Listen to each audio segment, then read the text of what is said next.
जी सुते फूल से जियावा तो सीता जी जगावेली हो। प्रभु मोर नैहर परल बियावा तो जनकपुर जाइबो। राम जी सुतेले से जियावा तो सीता जी जगावेली हो। प्रभु मोर नैहर परल बियावा तो जनकपुर जाइबो। इतना वचन सुनी राम जी सीता जी से पूछले हो। सीता तू तो जइबू अपनी नैहरवा हम कैसे रहब हो। सीता तू तो जइबू अपनी नैहरवा की अब हम कैसे रहब हो। सिरवा पर रख देती हथवा कसम तू खाई तू न हो।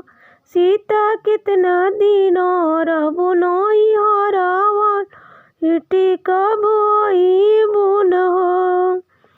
सीता कितना दिन रहबू नैहरवा लौटी कब आइबू न हो। केले दुलारवा तो ससुर के आशीषवानु हो। ससुर के ले दुलारवा तो ससुर के आशीषवानु हो। प्रभु रौरी सिरवा पर खम हथवा के 9 दिन राम हो। प्रभु रौरी सिरवा पर खम हथवा के 9 दिन राम हो। रम के सज गइले होतिया तला चुमन के घोड़वानु हो। रम के सज गइले होतिया तला चुमन के घोड़वानु हो। सखिया सीता जी के सज गइले डोलिया तो 3 जन जइहेन हो। सखिया सीता जी के सज गइले डोलिया तो 3 जन जइहेन हो। राम जी उतरले बगिया तो लक्ष्मण फुलवारियान हो। सखिया सीता सुंदर उतरेली अपन बाबा के नगरियान हो। सखिया सीता सुंदर उतरे दुआरिया तो बाबा के नगरियान हो।